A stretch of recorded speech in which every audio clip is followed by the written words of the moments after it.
Hello. Hello students, मेरी आवाज़ आ रही है आप तक? Yes ma'am. हेलो अभिषेक, आवाज़ आ यस रही है? मैम आ रही। यस मैम आ रही है। ओके।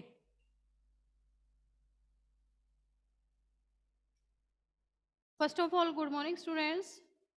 अपनी जो बिहाइव बुक है इंग्लिश की, उसमें हम chapter first and poem first दोनों पे डिस्कस कर चुके हैं। आज हम चैप्टर सेकंड पढ़ने जा रहे हैं और टाइटल है चैप्टर सेकंड का the sound of music. On page number On page number 17, the topic is, the title is The Sound of Music। और इस चैप्टर के 2 पार्ट्स हैं जो आज हम इसके फर्स्ट पार्ट के बारे में पढ़ेंगे। द साउंड ऑफ म्यूजिक यानी म्यूजिक का साउंड, म्यूजिक की ध्वनि। ये नाम इसलिए रखा गया है क्योंकि म्यूजिक से रिलेटेड यानी ऐसे वेल नोन या फेमस सिंगर्स हैं या फिर वायलिन बजाने वाले, पियानो बजाने वाले, शहनाई वादक हैं। बिस्मिल्लाह खान के बारे में सेकंड पार्ट में पढ़ेंगे। आज हम इसके first part, Evelyn Glennie listens to sound without hearing it. Without hearing it का मतलब समझिए।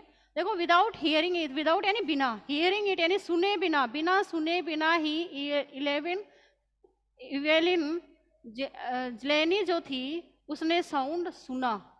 यानी वो सुनती है, वो सीखती है। लिसन यानी सीखती है, सुनती है, बिना यानी सीखती है बिना सुने बिना। यानी कहने का मतलब यह है कि वो डिफ थी, बहरी थी, उसे सुनाई नहीं देता था, लेकिन फिर भी उसने क्या सीखा? साउंड को सीखा, समझा, जाना और बड़े बड़े अचीवमेंट्स, बड़े बड़े जो बेजेस हैं वो उसने गेन किए। कैसे किए? कि कुछ तो ऐसा उसमें टैलेंट रहा होगा, अपने टैलेंट का उसने शो किया, दिखाया अपने टैलेंट को। तो इसके फर्स्ट पार्ट में हम म्यूजिक के साउंड के बारे में डिस्कस करेंगे। तो देखिए, स्टार्ट करते हैं इस चैप्टर को। Evelyn Glennie listens to sound without hearing it यानी बिना सुने बिना ही उसने साउंड को सीखा। कैसे सीखा? देखिए, before you read, God may have taken her hearing but he has given her back something extraordinary. God हर किसी को देता है हियरिंग। हियरिंग यानी सुनने की पावर देता है, ईयर्स देता है। बॉडी ऑर्गन्स में ईयर्स जो है वो सुनने का काम करते हैं। तो जो पोइट राइटर है वो कहता है कि गॉड हर किसी को, सबको देता है सुनने की power, but he has given her back something extra ordinary. लेकिन इसी के साथ ही यहाँ गॉड के लिए रेफर हुआ है। ये जो बट ही आया है, ही यहाँ गॉड के लिए रेफर हुआ है। लेकिन गॉड देता है, बट ही हैज गिवन हर, लेकिन जो इवेलिन जिलेनी थी उसको उसने दिया था हर back something extra ordinary. Extra ordinary यानी बहुत ज्यादा यूनिक, एक्स्ट्रा ऑर्डिनरी यानी यूनिक, यूनिकनेस उसने दिया था। किसने? गॉड को। इसके किसे? इवेलिन जिलेनी को। What we hear see feels, हम क्या सुनते हैं? सी फील्स, वह महसूस करती है। यानी महसूस, फील के द्वारा, अपनी फीलिंग्स के द्वारा कोई क्या सुन रहा है, यानी कोई क्या बोल रहा है, इसको वो महसूस करती है और सीख जाती है। देखिए, व्हाट वी हियर, हम क्या सुनते हैं, सी फील्स, उसी चीज को वो फील करती है, फील करके समझ जाती है। Far more deeply than any of us, और हम में से जितने भी हैं जिनके पास मतलब हियर कैपेसिटी है, हियरिंग कैपेसिटी है, जो कि ढंग से सुन सकते हैं, उन सब से ज्यादा डीपली वो हर वर्ड के मीनिंग को, म्यूजिक के हर साउंड को सीख जाती है। दैट इज वाई, ऐसा इसलिए होता है, सी एक्सप्रेसेस म्यूजिक सो ब्यूटीफुली। इसी का रिजल्ट होता है कि उसने म्यूजिक को इतने ब्यूटीफुल तरीके से एक्सप्रेस किया, करती है वो म्यूजिक को इतने अच्छी तरीके से।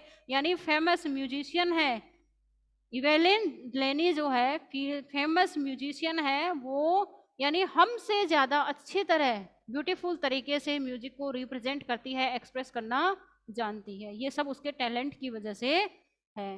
Read the following account of A person who fought against a physical disability and made her life a successful story.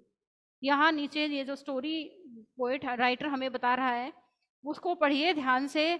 और एक ऐसे पर्सन के बारे में ये कहानी है, स्टोरी है, जिसने कि अपनी फिजिकली डिसेबिलिटी यानी जब हम 5 सेंसेस होते हैं, सेंसरी सिस्टम जो हमारा होता है 5 होते हैं, और साइंस में आपने पढ़ा होगा, तो उसके अकॉर्डिंग हियर जो मतलब हियर करने का काम कौन सा बॉडी ऑर्गन करता है, कान करते हैं, हमारे जो ईयर होते हैं वो सुनने का काम करते हैं। तो वो कहता है एक ऐसे पर्सन की कहानी जो कि फिजिकल डिसेबिलिटी जिसके 5 ये जो ऑर्गन्स हैं ये ढंग से काम नहीं करते हो, प्रॉपरली वे में फंक्शन नहीं करते हो, तो उसको हम क्या कह सकते हैं, फिजिकल डिसेबिलिटी का विक्टिम कह सकते हैं। तो ऐसा ही कौन था, इवेलिन ग्लेनी थी। और वो फिजिकल डिसेबिलिटी यानी एक ऐसे पर्सन के रूप में उसे बताया गया है जिसने बहुत फोर्ट यानी उसने बहुत स्ट्रगल किया अपनी लाइफ में, and made her life a successful story, और अपनी लाइफ को उसने एक सक्सेसफुल स्टोरी के रूप में रिप्रेजेंट कर दिया। Okay, let us start the topic. Rush hours crowds jostle for position on the underground train platform, यानी प्लेटफॉर्म के ऊपर ट्रेन का जो पहले रेलवे स्टेशन पे जब हम जाते हैं तो ट्रेन जो आती जाती हैं उनका जो साउंड है, अंडरग्राउंड ट्रेन प्लेटफॉर्म यानी रेलवे स्टेशन पे जो ट्रेन प्लेटफॉर्म है वहाँ पर जो साउंड है वही कई घंटों घंटों तक भीड़ रहती है, और रश यानी भागदौड़ रहती है, और घंटों हावर्स यानी घंटों घंटों तक क्राउड्स यानी भीड़ रहती है। जोस्टल यानी होता ना एक दूसरे को धक्का मारना, धक्का मुक्की करना। तो उस भीड़ में क्या होता है, हम धक्का मुक्की भी करते हैं भाई, हमें पहले ट्रेन में जाना है, हमें पहले पहुंचना है, हमें सीट रिजर्व करनी है, जाके सीट पे मतलब बैठना है प्रॉपरली। तो ये पोजीशन यानी अपनी पोजीशन पाने के लिए, सीट के लिए हम लोग क्या करते हैं, धक्का मुक्की करते हैं, और कई घंटों तक लोगों की भीड़ वहां लगी रहती है और भगदड़ मची रहती है। कहाँ पर, प्लेटफॉर्म पर, रेलवे प्लेटफॉर्म पर, ट्रेन प्लेटफॉर्म पर। ए स्लाइट गर्ल यानी ऐसा मतलब एटमोसफियर उन्होंने क्रिएट किया है, यानी इंट्रोडक्शन कैसे दिया है, मतलब कि रेलवे स्टेशन का मतलब सीन जो है वो रेलवे स्टेशन का है, वहाँ पे ट्रेन प्लेटफॉर्म है और वहाँ पर जो है मतलब लोगों की भीड़ लगी हुई है और लोग एक दूसरे को धक्का मुक्की कर रहे हैं, जोस्टल कर रहे हैं। अब ए स्लाइट गर्ल यानी एक दुबली पतली लड़की, स्मॉल एंड थिन, स्लाइट से मतलब है दुबली पतली, मतलब थिन सी, दुबली पतली सी, छोटी सी लड़की, गर्ल, लुकिंग यंगर देन हर 17 ईयर्स, यानी वो कैसी लग रही थी, 17 ईयर्स यानी 17 वर्ष से, 17 ईयर्स से भी छोटी लग रही थी। वॉज नर्वस, वह नर्वस थी, नर्वस यानी काफी मतलब एंग्जियस लग रही थी, वरिड लग रही थी, चिंतित लग रही थी। Yet excited as she felt the vibrations of the approaching train, लेकिन फिर भी वो एक्साइटेड थी, अपने आप में एक्साइटमेंट उसमें आ रहा था कि जो है वह महसूस करती है, एज क्योंकि वह महसूस करती है, सी फेल्ट उसने महसूस कर लिया था, the vibrations of the approaching train, vibrations यानी एक तरीके का टेम्पटेशन, सॉरी मतलब एक तरीके का कह सकते हैं ट्रेम्बलिंग, यानी मतलब वो जो वाइब्रेट होता है, जो कंपन होता है, ट्रेम्बलिंग होता है, उसके जो ट्रेन पहुंचने का, अप्रोच करने का, ट्रेन के अप्रोच करने का जो वाइब्रेशन है, जैसे फोन में भी हम क्या करते हैं, मोबाइल फोन में वाइब्रेशन होता है, तो उससे हम पहचान लेते हैं, कई लोग इसको वाइब्रेट कर लेते हैं। तो जो कंपन है, जो ध्वनि है, जो साउंड है, वाइब्रेशन का जो साउंड है, उससे ट्रेन के प्लेटफॉर्म पर पहुंचने का जो गैस है या अनुमान है, सरमाइज कर लेती है कौन, इवेलिन ग्लेनी, ये जो है वो अनुमान कर लेती है कि क्या आ चुका है, कि भाई स्टेशन आ चुका है, ट्रेन आ चुकी है, पहुंच चुकी है, ऐसा वो अनुमान कर लेती है।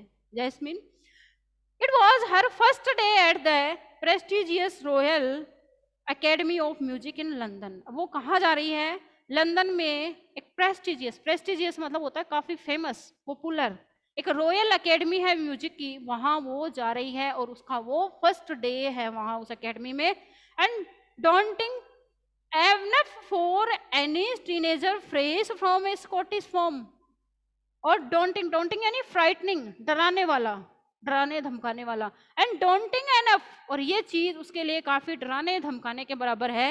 Enough for any teenager fresh from a Scottish form, यानी स्कॉटिश फॉर्म से यदि कोई टीनेजर बिल्कुल फ्रेश पहली बार फर्स्ट डे ऐसी एकेडमी में जा रहा हो, तो वो अपने आप में एक डराने वाला आइडिया है। यानी अपने आप में ही लोग डर जाते हैं कि जब हम पहले दिन कहीं जाते हैं फर्स्ट डे, चाहे न्यू स्कूल में जाएं या फिर न्यू किसी एकेडमी में जाते हैं, म्यूजिक एकेडमी में जाते हैं या कहीं और किसी जगह हम जाते हैं, प्लेस पे जाते हैं, अदर प्लेसेस पे, तो हमें ये लगता है, यानी उस टीनेजर के लिए ये एक मतलब डॉन्टिंग वाला काम हो जाता है, डरने वाला। यानी उसमें एक हल्का सा, एक स्लाइटली थोड़ा सा फियर उसमें रहता है। बट लेकिन दिस एस्पिरिंग म्यूजिशियन, अब सबसे पहले एस्पिरिंग म्यूजिशियन देखिए क्या होता है। A person who wants to be a musician, aspiring musician यानी एक ऐसा पर्सन जो कि म्यूजिशियन बनना चाहता हो, ठीक है। तो बट दिस एस्पिरिंग म्यूजिशियन, यानी लेकिन यह जो एस्पिरिंग म्यूजिशियन थी, एस्पिरिंग म्यूजिशियन कौन थी, वही इवेलिन ग्लेनी। इवेलिन ग्लेनी जो थी वो एस्पिरिंग म्यूजिशियन थी, क्योंकि यह क्या चाहती थी, बहुत फेमस, बहुत बड़ा म्यूजिशियन बनना चाहती थी। फेस्ड ए बिगर चैलेंज देन मोस्ट, यानी उसने बहुत बड़ा बिग चैलेंज उसे फेस करना था, उसे स्ट्रगल करना था। यानी दूसरों की कंपैरिजन में अदर जो मतलब पर्सन्स आ रहे थे या स्टूडेंट्स आ रहे थे, वो उनके कंपैरिजन में ये जो एस्पिरिंग म्यूजिशियन थी, कौन, इवेलिन ग्लेनी थी, इसे बहुत ज़्यादा बिगर चैलेंजेस को फेस करना था।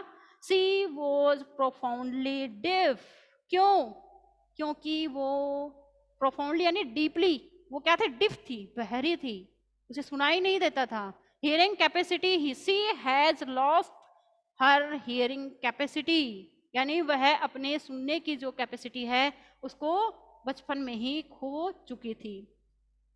इवेलिन Glennie loss of hearing had been gradual, gradual यानी धीरे धीरे, स्लोली जो है। इवेलिन ग्लेनी जो थी वो अपनी हियरिंग यानी सुनने की जो कैपेसिटी थी उसको धीरे धीरे खो रही थी।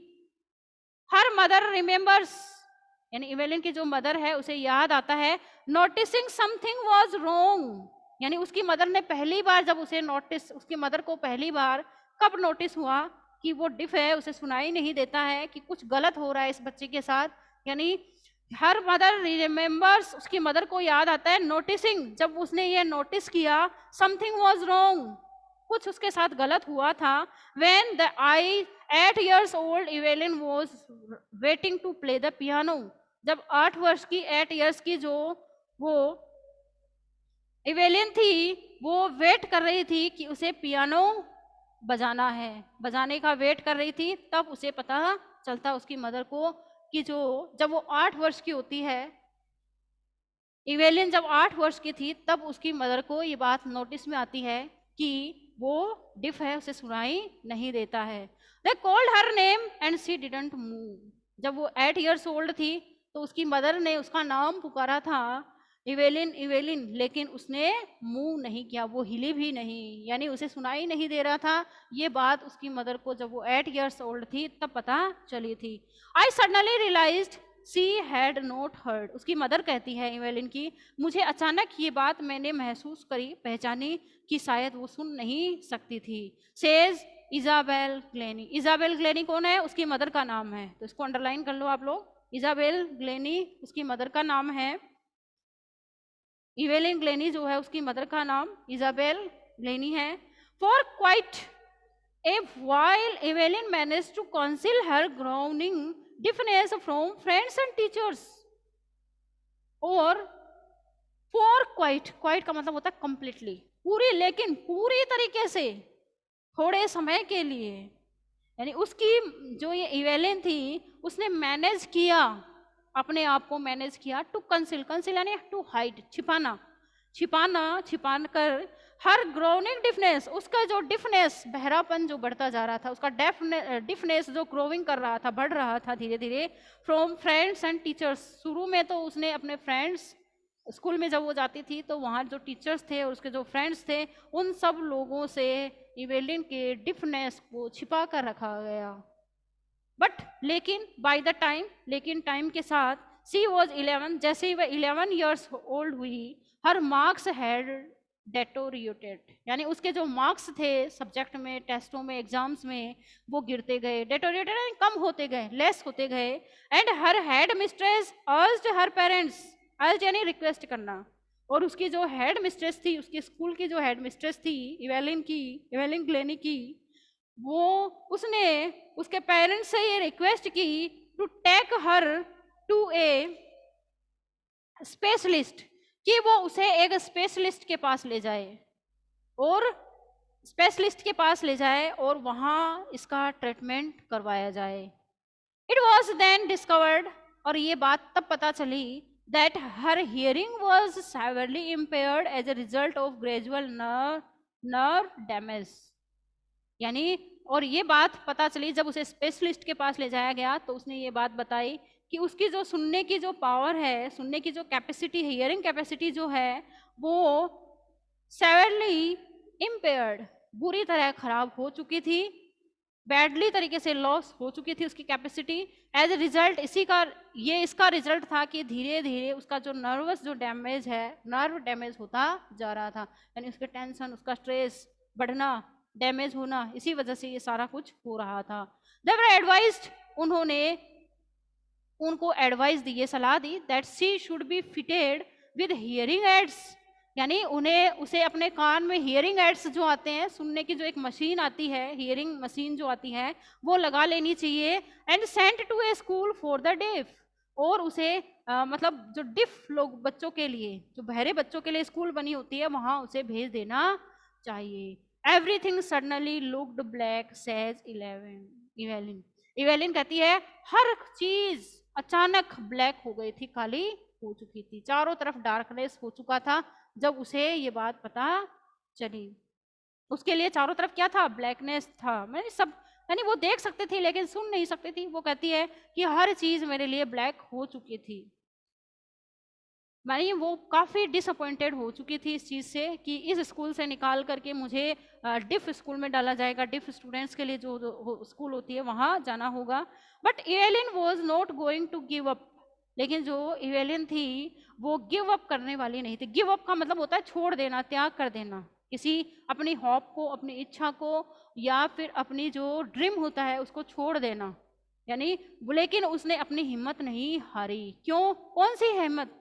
कौन सी, क्या बनना चाहती थी? उसके ड्रीम था एस्पिरिंग म्यूजिशियन बनने का, यानी aspiring musician, a person who wants to be a musician, एक ऐसा पर्सन जो कि एक म्यूजिशियन बनना चाहता है, फेमस म्यूजिशियन, तो ऐसा उसका ड्रीम था और उसको वो छोड़ने वाली नहीं थी।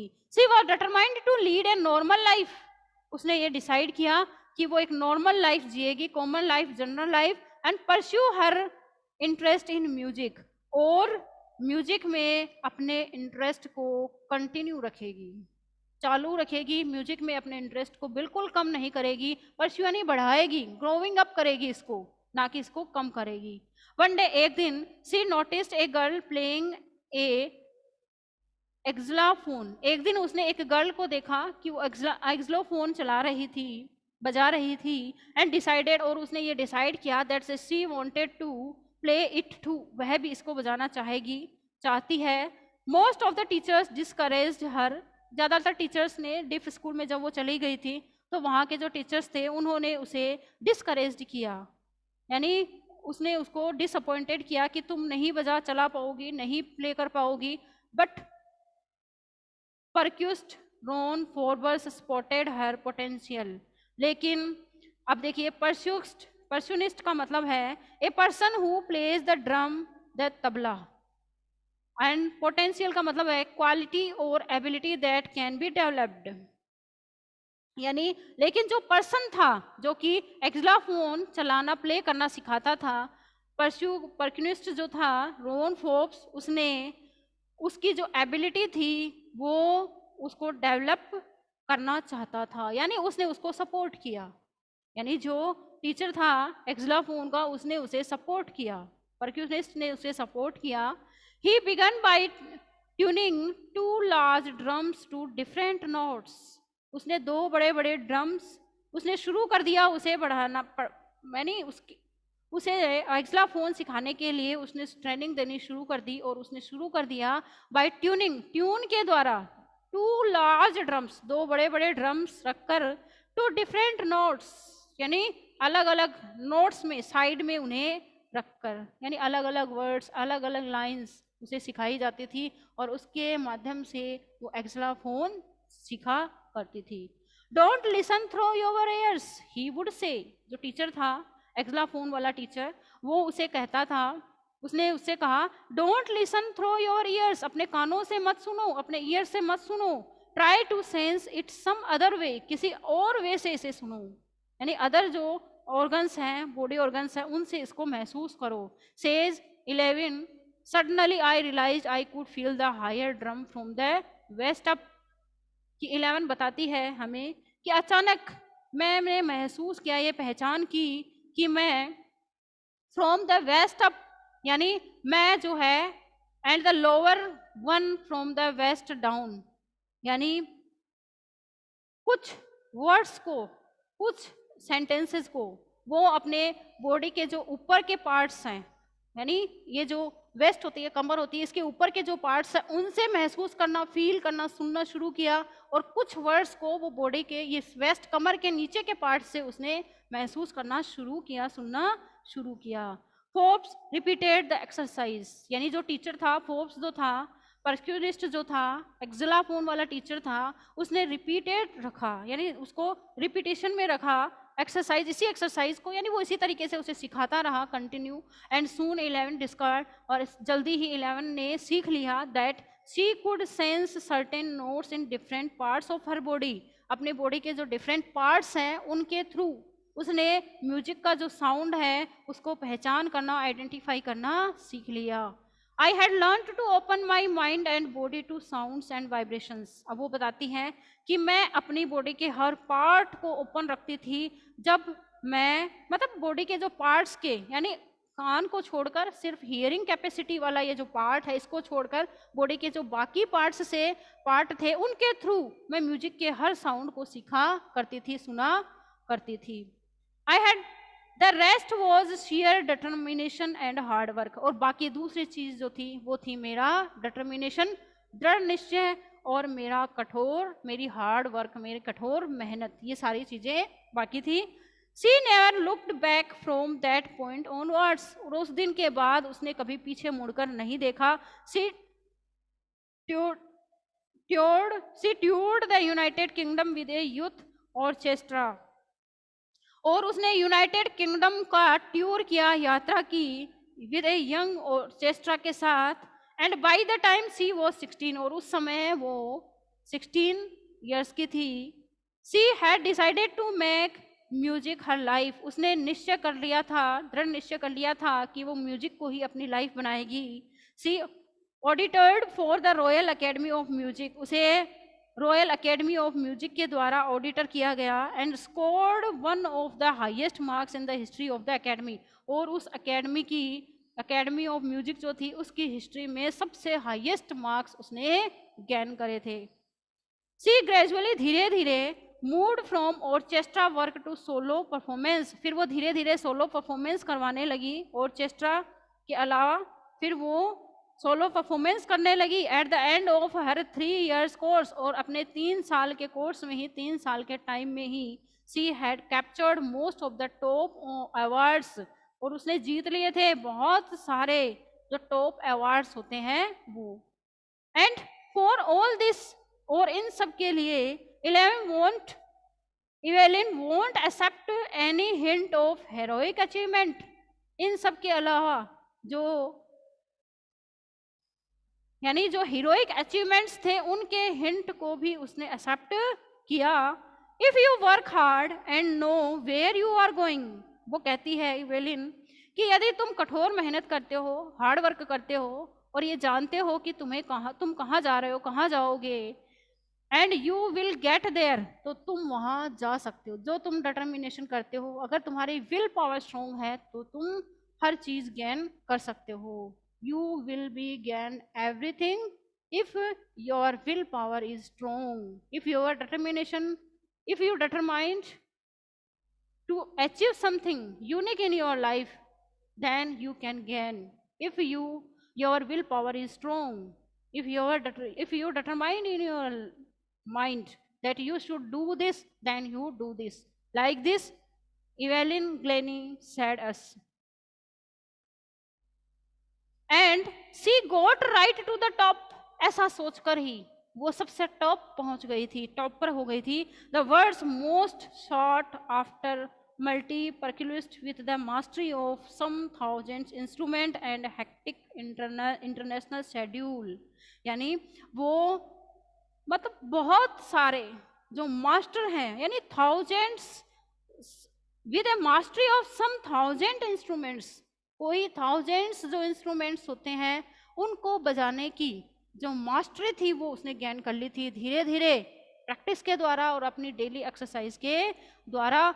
एंड हेक्टिक इंटरनेशनल शेड्यूल्स, और हेक्टिक जो इंटरनेशनल शेड्यूल्स हैं यानी अंतर्राष्ट्रीय रिकॉर्ड भी या फिर इंटरनेशनल जो अवार्ड्स हैं वो भी उसने हासिल कर लिए थे. एंड अपने हीरोइक जो परफॉर्मेंस है उसके द्वारा, सिर्फ अपने डिटर्मिनेशन एंड विल पावर के द्वारा. It is intriguing to watch Evelyn functions so effortlessly without hearing. अगर वो बिना एफोर्ट किए बिना, अगर वो एफोर्टलेस रहती, एफोर्टलेस यानी प्रयास करना, प्रयत्न करना, ट्राई ही नहीं करती, एफर्ट्स ही नहीं लेती, रिस्क ही नहीं लेती लाइफ में कि मुझे कुछ सीखना है, अगर उसकी विल पावर स्ट्रॉन्ग नहीं होती, अगर उसने डिटर्मिनेशन नहीं किया होता, तो क्या वो ऐसा कर सकती थी? बिल्कुल नहीं. हालांकि वो सुन नहीं सकती थी, हियरिंग कैपेसिटी को वो लॉस्ट कर चुकी थी. अगर वो यानी इवेलिन ने जो फंक्शन किए हैं उन्हें हम देख सकते हैं कि यानी एक डिटर्मिनेशन और स्ट्रॉन्ग विल पावर की फॉर्म में उसके फंक्शंस को हम देख सकते हैं. In our 2 hour discussions she never missed a word. अपने 2 घंटे के डिस्कशन में she never missed a word, वह एक वर्ड भी मिस नहीं करती थी.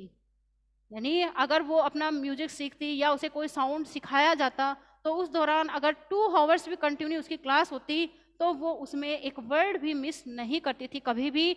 Man with bushy beards give me trouble she loved. वह हंसती है, कई बार इलेनिन जो ग्लेनी है वो हंसती है कि ऐसे लोग जिनकी ब्यूसी बियर्ड यानी दाढ़ी, यानी ब्यूसी यानी मतलब लंबी लंबी और लॉन्ग बिल्कुल से थिक जो बियर्ड है, तो दाढ़ी है, उन लोगों ने मुझे परेशानी दी. यानी जब वो स्टार्टिंग में उसे सिखा रहे थे, ट्रेनिंग दे रहे थे, उस दौरान वह हंसती है अब. It is not just watching the lips, यानी मैं सिर्फ